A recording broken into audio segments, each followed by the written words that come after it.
Alors dans quel pays d'Afrique? Zaïre. Au Zaïre, à Ars et à Chatou. Pendant 11 ans, vous avez été membre de l'équipe diocésaine de Catéchuménat, une très belle mission au cœur de la nouvelle évangélisation.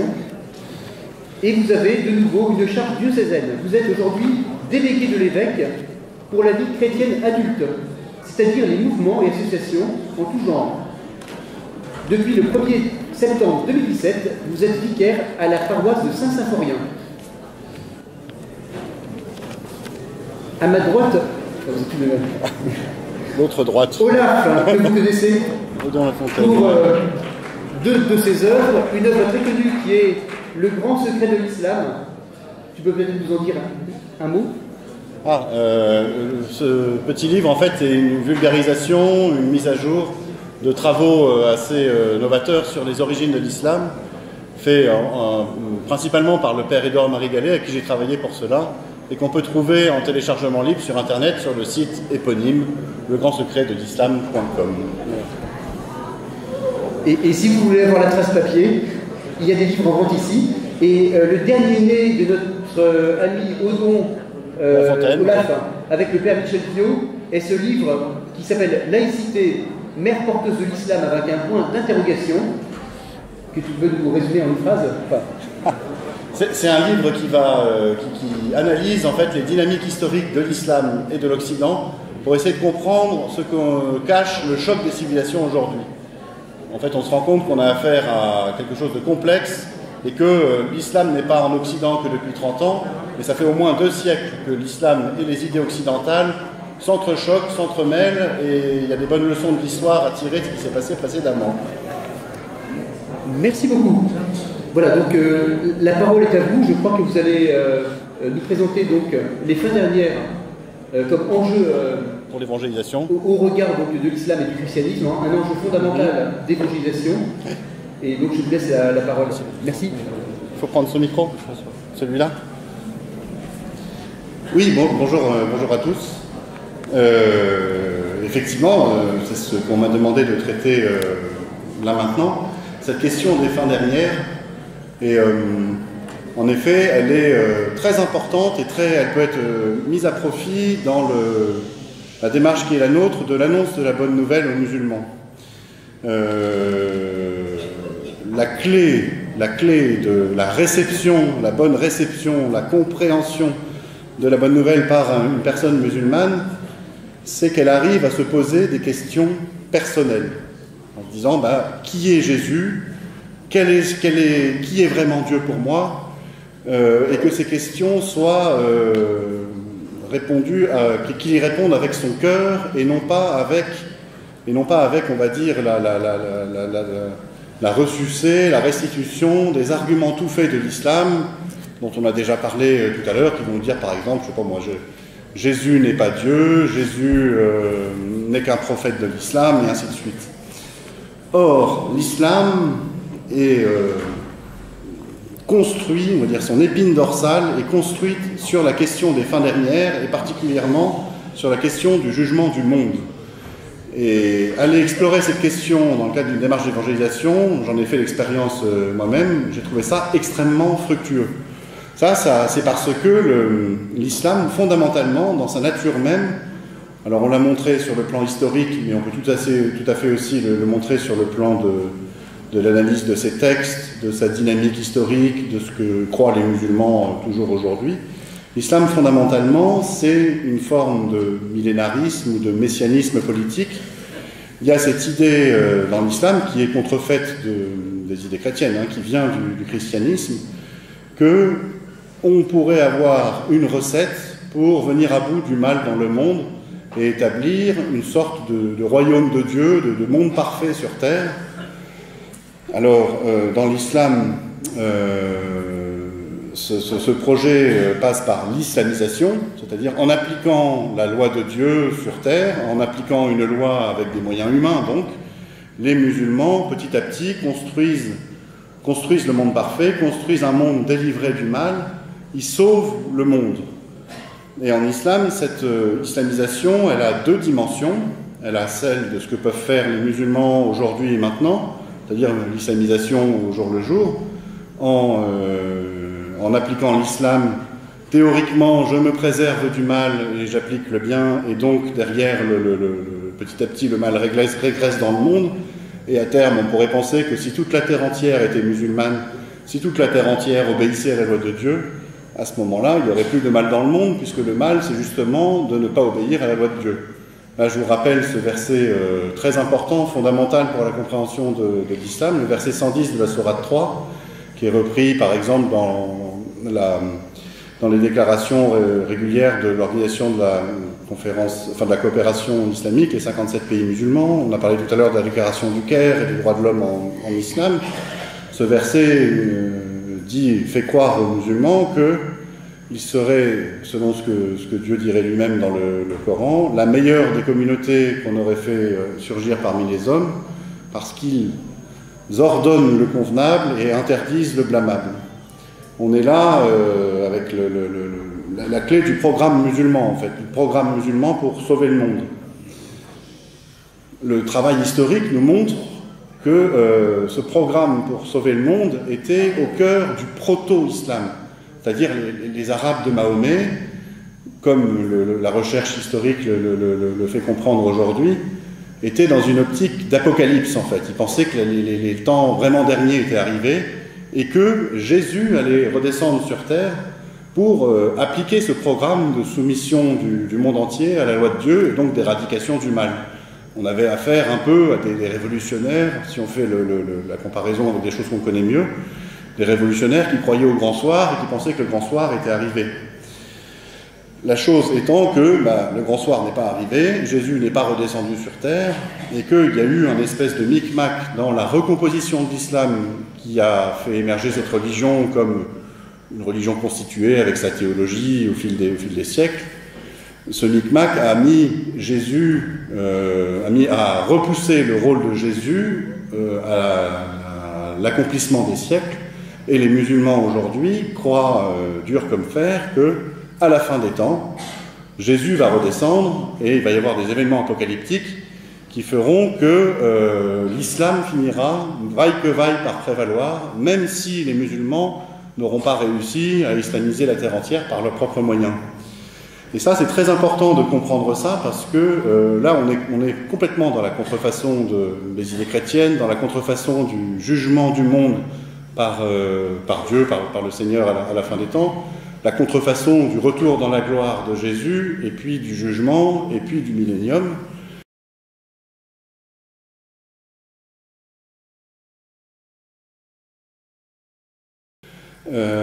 Comprenons donc ces événements. Qu'est-ce qui se passe à la fin des temps en islam? Même si on ne retrouve pas ça dans le Coran, c'est extrêmement présent dans les traditions musulmanes, et vous allez dans n'importe quelle librairie islamique, vous verrez des rayons entiers qui vont vous expliquer ce que je vais vous dire là.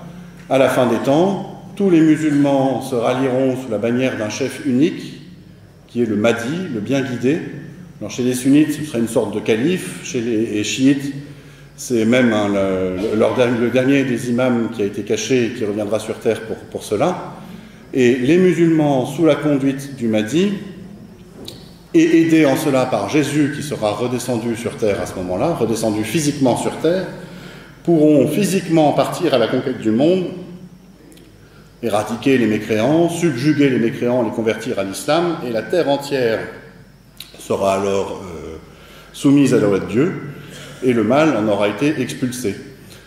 Ces événements apocalyptiques, ils sont assez brouillons, d'une certaine façon, dans les traditions musulmanes, parce qu'on a il y a un foisonnement de traditions, un foisonnement de descriptions, et c'est ce qui explique la densité des librairies islamiques sur le sujet.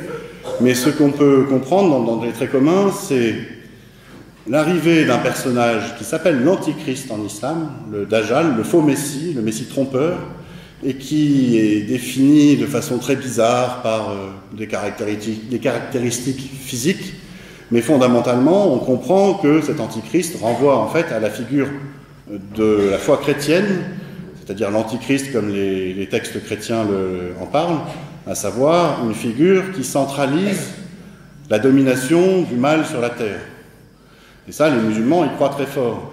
Et donc ils pensent qu'à la fin des temps, cet Antichrist va se manifester, et qu'il sera rallié à ce moment-là par les partisans de l'Antichrist, les méchants.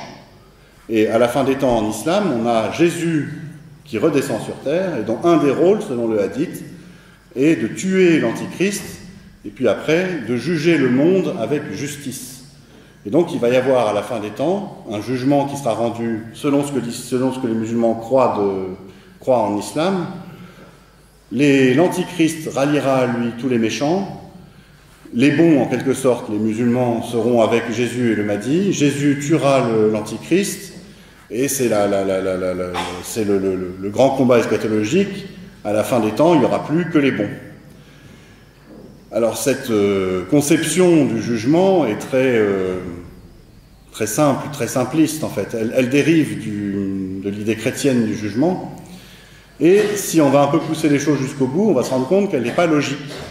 Et c'est là justement où elle peut nous aider dans une démarche d'annonce de la bonne nouvelle auprès des musulmans, à savoir que ce jugement n'est pas cohérent, ne fait pas vraiment sens si on va pousser au bout le raisonnement des musulmans. Et dans une démarche bienveillante vis-à-vis d'une personne musulmane, dans une discussion, on peut lui demander d'expliciter ce qu'il pense de la fin des temps et ce qu'il pense du jugement. Et ça, c'est quelque chose qui l'intéresse réellement, sur lequel il est en mesure de se poser des questions personnelles, en fait, comme je vous le disais en introduction. Il faut comprendre que si l'Antichrist devait arriver demain, le musulman, il n'aurait pas le choix de choisir son camp, je me mets dans le camp du Christ ou de l'Antichrist.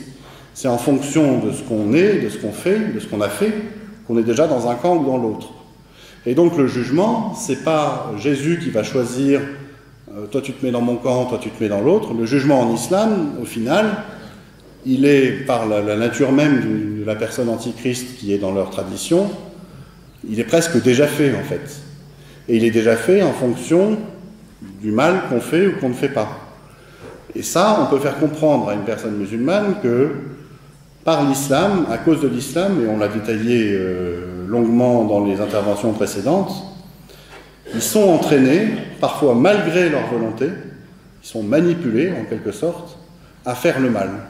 C'est-à-dire que la loi musulmane n'extirpe pas le mal du monde, elle le codifie, elle le contient, mais elle lui permet d'exister.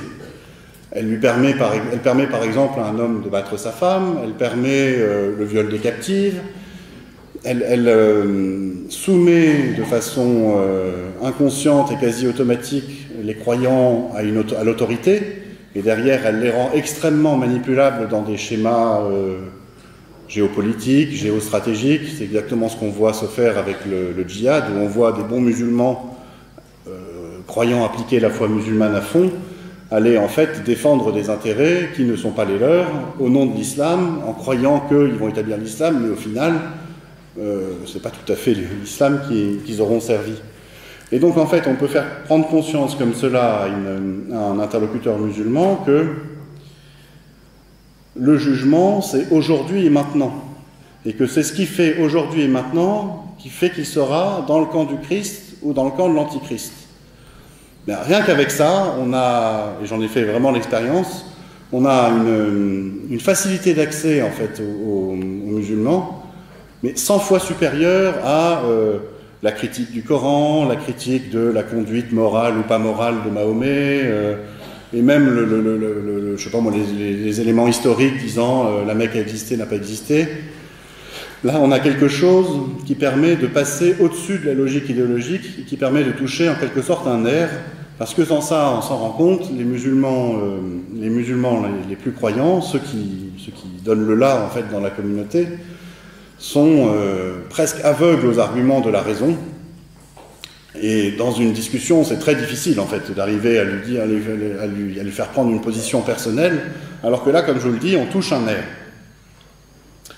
Alors, le temps passe, je vais laisser la parole au Père Beau pour que vous nous détailliez, mon père, à ce moment-là, qu'est-ce qui va se passer, en fait, à la fin des temps, quoi. Qu'est-ce que c'est que ces fins dernières, quoi. Je pense que je suis là parce que je ne suis pas très connaisseur de l'islam, je ne suis pas expert. Je suis là comme celui qui a écrit des livres sur les fins dernières. J'ai écrit 4 livres, plus un 5e qui résume les 4. Premier livre, l'enfer. Osons reparler de l'enfer.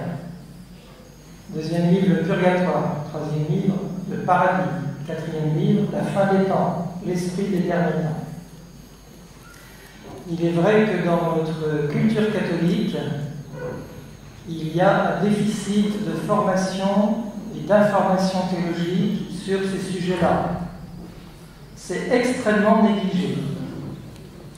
La preuve, c'est que je suis demandé un peu partout pour parler de ça, alors que personne n'a l'air d'être capable d'en parler. Je vois ça dans le diocèse de Versailles. Oui. Donc je pense que c'est un terrain essentiel de l'évangélisation, puisque nous annonçons la bonne nouvelle de la vie éternelle, comme dit Saint Jean, qui s'est manifestée à nous à travers Jésus-Christ, qui est venu toucher notre condition humaine, la remplir de sa présence, et nous révéler le chemin pour aller au paradis. Mais en même temps, aussi l'enjeu extrêmement grave, l'enjeu éternel de l'existence humaine. Et il faut que ça revienne au premier plan. Entre autres, par exemple, que l'enfer existe. Combien de catholiques seraient capables de dire qu'ils y croient? Et aussi de dire qu'est-ce qui fait qu'on peut être sauvé ou qu'on peut aller en enfer. Alors si je fais un petit comparatif avec le Coran, parce que quand même j'ai lu le Coran, c'est une très grande épreuve de lecture d'ailleurs. C'est pour ça qu'on peut très bien dire à un musulman, lisez le Coran à fond, et ça vous êtes sûr que ça va le dégoûter de l'islam. Enfin ça peut. Ça peut. Ça peut. Si son intelligence fonctionne de manière, disons, plus logique et rationnelle. Dans le Coran, 77 fois, il y a la mention de la géhenne. Et plusieurs centaines de fois de l'enfer, avec toutes sortes d'autres images, de châtiments, de torture, ça a été dit aussi ce matin. Mais aussi le paradis, l'Éden, toutes les représentations qu'on peut avoir sur le paradis. Et finalement, l'ambiance du Coran, c'est extrêmement manichéen. C'est très tranché, très contrasté, entre ceux qui vont en enfer et ceux qui vont au ciel. Dans ce sens-là, il y a une analogie avec le Nouveau Testament, où ce thème est quand même présent, mais ce n'est pas du tout la même ambiance. Mais pas du tout. Quand on lit le Coran, on est sous une chape de plomb, c'est extraordinairement étouffant, terrifiant, inquiétant. Dans le Nouveau Testament, il y a des éléments qui peuvent nous conduire vers un certain manichéisme. Et c'est vrai que pendant des siècles, dans l'Église catholique, dans la tradition chrétienne, on a dit hors de l'Église, pas de salut. Mais si on lit bien l'Évangile, et si on lit bien le Nouveau Testament, qui est infiniment plus subtil, plus profond que tout ce qu'il peut y avoir dans le Coran, on arrive à avoir une représentation juste, pour ne pas dire, comme disait cette femme du début du XXe siècle, qui est citée par un des rares qui a écrit un livre sur l'enfer, Jean Hélon, mais qui a entendu cette femme dire, alors qu'il était tout petit, qu'il avait une image qu'on lui avait offerte dans un catéchisme où il y avait encore l'enfer qui apparaissait. Ça lui avait fait très peur, tout petit quand même. Et sa grand-mère lui dit, mais pourquoi t'as peur? Nous, on n'ira pas en enfer, on est catholiques, on aime la Sainte Vierge. Mais c'est pour les Allemands qui sont des fous furieux, des bêtes sauvages. C'est pour les francs-maçons qui font des trucs absolument affreux dans des réunions, on n'ose même pas en parler. Voilà. Et c'est pour les Juifs qui ont tué notre Seigneur Jésus-Christ et qui continuent à le tuer maintenant. Voilà. Ça, c'est les catholiques qui disaient ça. Bon. On est sorti de ça, évidemment. Et puis c'est pas du tout l'ambiance de l'Évangile. Donc quand vous avez le jugement dernier de Saint Matthieu, quand Jésus dit « Le Fils de l'homme viendra, il séparera les hommes les uns des autres, les uns à sa droite, les autres à la gauche, comme les brebis, le berger sépare les brebis des boucs, et dira, voilà, venez les bénis de mon Père, etc. Tout ce que vous avez fait au plus petit d'entre les miens, c'est à moi que vous l'avez fait. Tout ce que vous n'avez pas fait, c'est à moi que vous n'avez pas fait. Vous avez ici une image très profonde de l'axe, du choix, de l'enjeu d'une vie humaine, et qui nous montre aussi comment se fait le jugement. Il y a des choses explicites et implicites qu'on peut corriger et compléter par d'autres textes. C'est là où je vois trois différences essentielles avec la vision islamique. C'est la question que nous sommes jugés sur l'amour. Il y a des éléments dans le Coran de ça, de bonnes actions, d'actions généreuses, qui se constituent des justes. Mais il y a aussi dans le Coran, beaucoup trop, le fait, on l'a dit encore, qu'on est jugé sur la connaissance de Dieu, de Mahomet, du Coran à réciter, etc. Et que ceux qui ne le font pas, c'est mécréants, ils sont fichus, ils sont perdus, etc. Dans l'Évangile, ceux qui sont mis en scène par Jésus ne savent pas religieusement qu'ils ont fait du bien au Christ Jésus. Et celui qui les juge, deuxième élément, celui qui les juge, donc ils sont non seulement jugés sur l'amour, mais ils sont jugés par l'amour. C'est-à-dire celui qui les juge, ce n'est pas le Dieu, je dirais, transcendant, vertical, au-delà de tout, c'est le Dieu incarné qui s'est fait frère, qui est au même niveau horizontal, si on peut dire. C'est la règle d'or, ne faites pas aux autres ce que vous n'aimeriez pas qu'on vous fasse, qui est une règle universelle dans toutes les sagesses, sauf apparemment dans l'islam. Puisque, évidemment, une femme, c'est pas pareil qu'un homme, etc. Voilà. Troisième élément de différence, c'est la question de la grâce. Ce n'est pas le mérite des bonnes œuvres qui obtient le salut, c'est la grâce de Dieu, qui vient nous rejoindre dans le cœur de notre conscience profonde, morale. Et le péché qui n'a pas de pardon, le péché contre l'Esprit Saint, ça on n'en parle pas assez. Ce n'est pas un péché de connaissance ou de non-connaissance, c'est le refus absolu de la miséricorde. Ce qui est impardonnable, c'est le refus du pardon. C'est totalement impardonnable. Voilà. C'est tout. C'est très simple. On est dans un tout autre univers que l'islam. Maintenant, s'il faut parler de l'eschatologie collective, c'est-à-dire de l'aventure humaine jusqu'au dernier temps, vous avez une autre parabole qui est la clé de toute la théologie de l'histoire dans la théologie chrétienne, c'est la parabole du bon grain et de l'ivraie. C'est la parabole anti-messianique au sens de messianisme politique millénariste, puisque le bon grain et l'ivraie vont grandir jusqu'à la fin des temps, la moisson. Jésus dit c'est la fin du monde, la moisson. Voilà. Et donc, à la fin du monde, il ne peut pas y avoir d'empire du bien. C'est impossible. Il y aura le pire à la fin du monde, et il y aura le meilleur à la fin du monde. Donc c'est un conflit apocalyptique. Là, il y a des points communs, puisque l'islam a récupéré des éléments de l'univers biblique, où ce thème est très développé dans la Bible. Hein. Il y a des livres entiers sur la fin des temps, sur les prophéties. Mais c'est là qu'il y a un travail très difficile et très précis à faire pour ne pas se laisser piéger par des scénarios où on annonce des dates, où on annonce des éléments trop précis, hein, trop de projection de l'époque où on est. Alors j'ai écrit un livre là-dessus qui s'appelle « L'esprit des derniers temps », si ça vous intéresse. Et c'est aussi résumé dans mon dernier livre qui s'appelle « Les mystères de la vie éternelle », sous-titre « Toutes vos questions sur l'au-delà ». Donc il y a toute une partie sur aussi la fin du monde, les derniers temps, avec le scénario qui est validé par le catéchisme de l'Église catholique. Hein, ce n'est pas mon scénario. Donc ça mérite, à mon avis, d'être assimilé pour que ce qu'a dit Odon tout à l'heure puisse faire que nous soyons des témoins crédibles d'une foi que nous avons. Alors que souvent, on n'a peut-être pas réfléchi 2 minutes à cette question dans la catéchèse des chrétiennes. Il a l'élaboration d'une théologie. Voilà.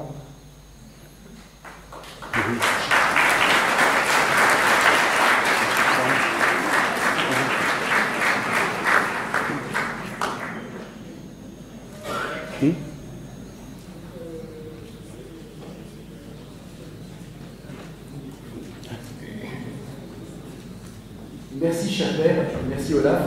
Eh bien, nous avons un peu de temps pour poser des questions.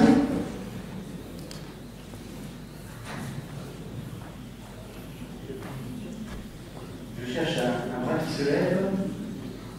C'est comme aux grandes audiences, aux enchères. Il faut savoir qui fait un signe. Madame, peut-être?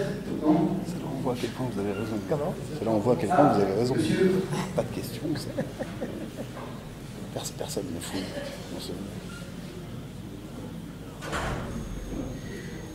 Je vous remercie pour votre intervention. Par rapport au jugement dernier,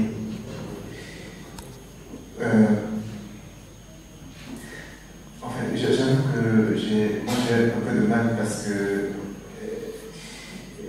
savoir que Jésus s'allierait avec les musulmans, et qui combattra, a priori, les chrétiens, puisque on fait partie selon des mécréants. J'ai du mal, je ne comprends plus, parce que d'abord, ils ne veulent pas suivre Jésus, et en même temps, ils se l'approprient pour, dans je ne sais pas, du jugement des... Donc, du coup, j'aurais bien voulu que vous éclaircissez un peu la chose. Bon, il faut savoir que ce qu'a dit Odon présuppose quelque chose qu'il n'a pas dit, mais on n'a pas le temps de le dire.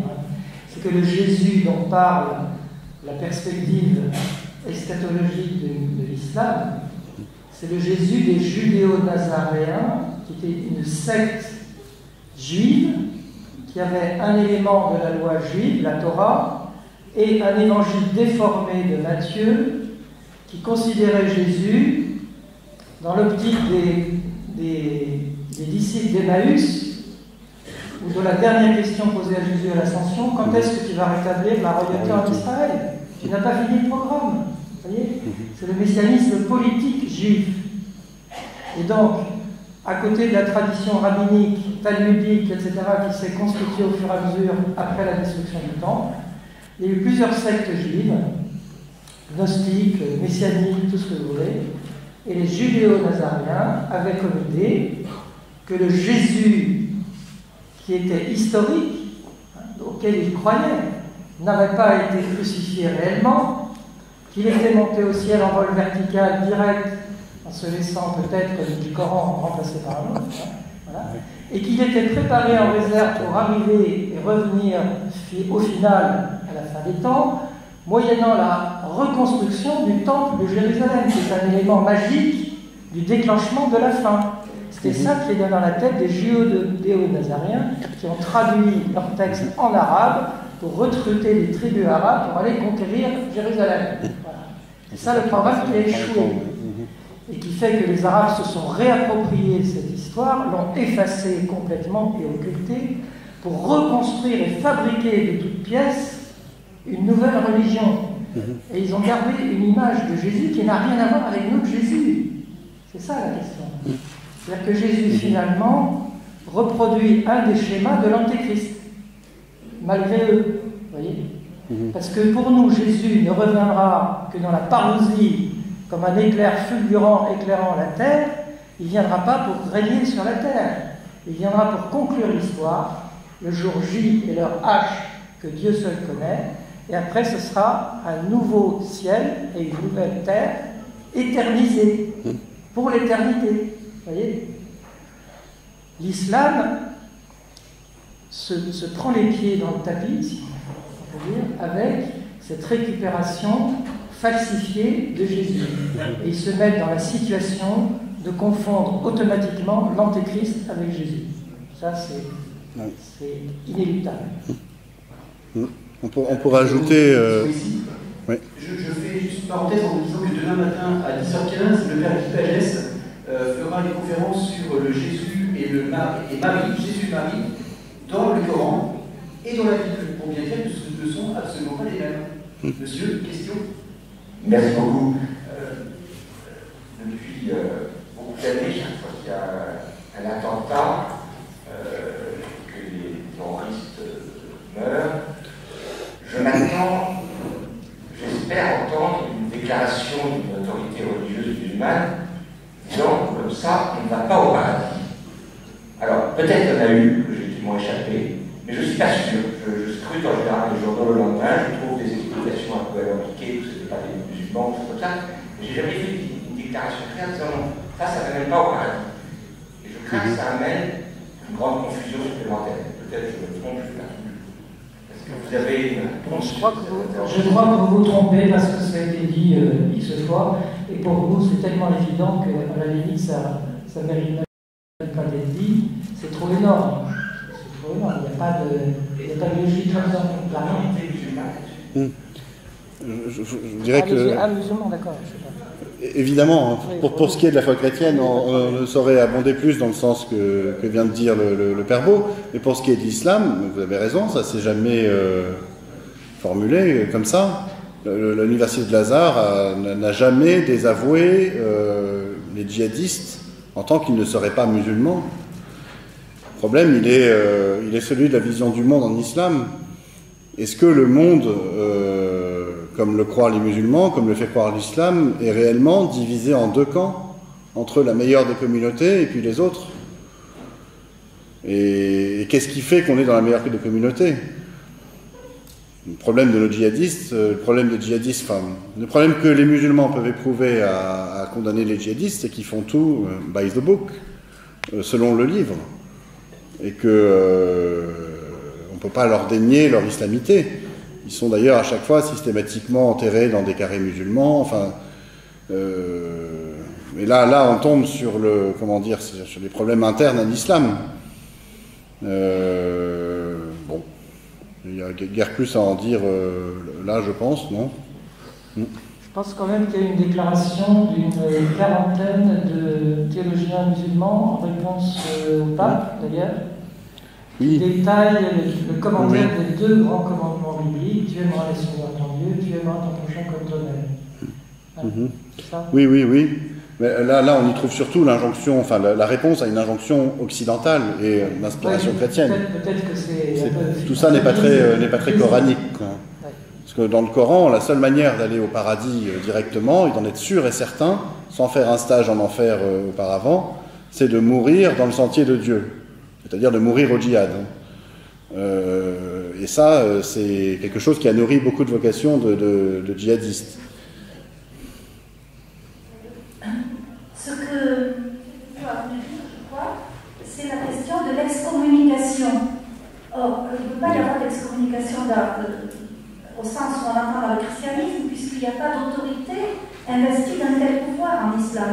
On parle d'El-Azhar, on dit que qu'elle est dotée d'un magistère valable pour le monde sunnite, mais ce n'est pas vrai. C'est une partie du monde sunnite qui se réfère à El-Azhar. Et même El-Azhar en elle-même est divisée en différents courants. Donc, un individu peut très bien le dire, celui-là il n'est pas musulman, mais ça n'engage absolument pas la communauté des musulmans. Vous voyez, on est dans deux univers vraiment étrangers là. Exactement. Je ne crois pas qu'on puisse attendre.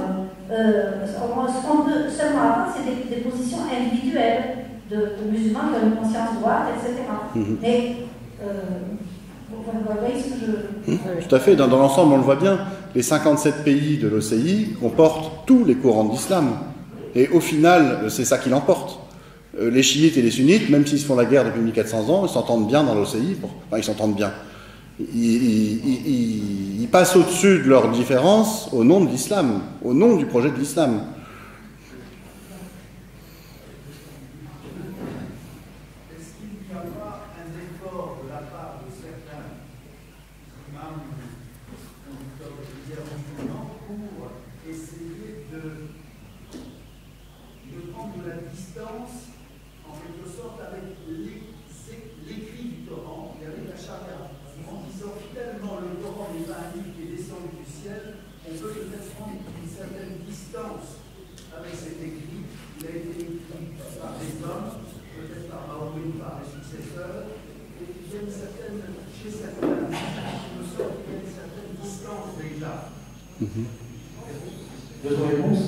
Oui, tout à fait, comme vous le dites, chez certains musulmans.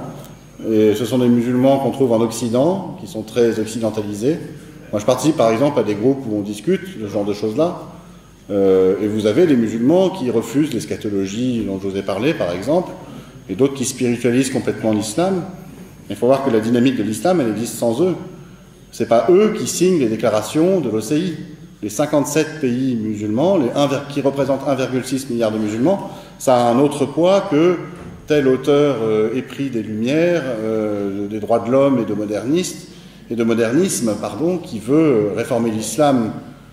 Mais bon, on est là devant un phénomène idéologique, en fait. C'est très difficile d'arrêter ce phénomène-là si on ne le prend pas soit à la racine complètement, soit si on ne va pas aller questionner l'espérance, en fait, qu'il fait miroiter auprès de ceux qui y croient.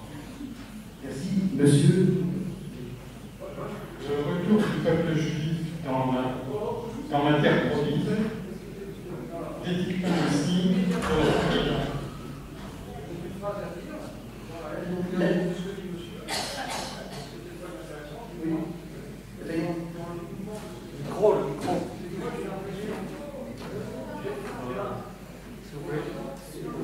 Non, on ne s'entend pas. Eh bien, dans la partie de ce que disait monsieur immédiatement, avant vous, je dirais qu'on a affaire à plein de gens qui sont très sympathiques, qui ont plein de volonté, toutes sortes de gens, tout à fait aimables, mais qui déjà ne connaissent pas leur islam, comme on l'a dit précédemment, mais surtout, ce sont des gens qui sont des sectaires, qui ne représentent en rien l'islam tel qu'il est codifié, qu'il a démontré toute son existence historique, etc. Ce sont une multitude de sectes, chaque groupe musulman réinvente l'islam à sa façon. Alors ce sera le quartier dans chacun, et c'est bien, c'est pas autre chose. Merci beaucoup.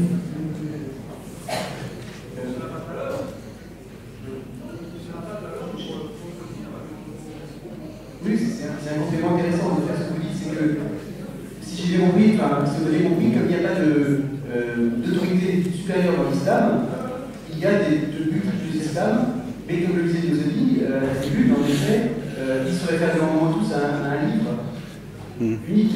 Donc, justement, vous dites qu'il n'y a pas d'autorité supérieure en islam, effectivement, on a de la peine à trouver un clergé et autres, mais il y a quand même, je vais le répéter, c'est 57 pays, 57 chefs d'État qui tiennent d'une main de fer leur pays, et leur islam, ces 57 pays de l'OCI, sont une autorité très importante de l'islam, et ils définissent une dynamique historique qu'ils impulsent par l'action culturelle dans les pays non musulmans, par exemple, si on reprend le titre d'un document signé par ces 57 chefs d'État et qui montre quelle est leur stratégie pour islamiser, par exemple, les pays où sont présents des immigrés musulmans.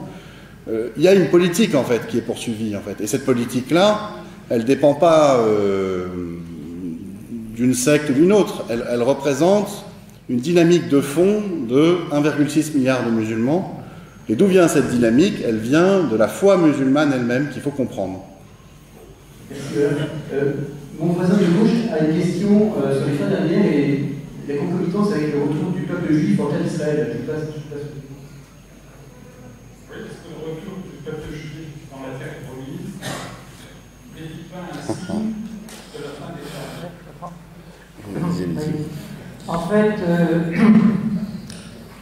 bon, peut-être qu'il y a quelque chose effectivement d'exceptionnel et de mystérieux dans ce retour, mais si vous allez voir dans le catéchisme de l'Église catholique, il y a une thèse très explicite, un paragraphe entier.